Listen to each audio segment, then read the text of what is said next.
In this video, I'm going to show you how to make one list using two tags in Mailchimp. So the first thing that we'll need to do is go over to the audience on the left side right here. And let me just clear this for a moment.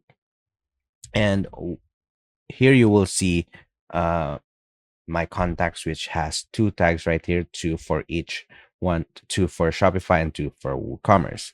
Now, in order for us to make one list, all we need to do is go over to the segments right here on the left side and click on it. And here you will be asked, or you can choose to create a segment.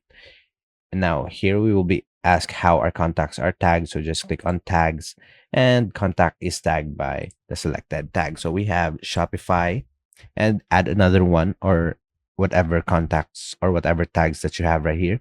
Just add filter and make sure that it's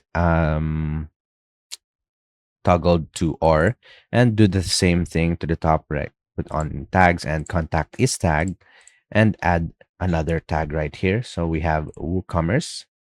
And let's just review that segment. And once you've reviewed your segment, you will see how many contacts are in that segment. So as you can see earlier, we have the same tags. So just click on use segment and name that specific segment. So for example, let's put in customers and save and exit. And that's about it. That's how to make one list using two tags in Mailchimp. If you have any questions, please let me know down in the comments, and I'll do my best to help you out.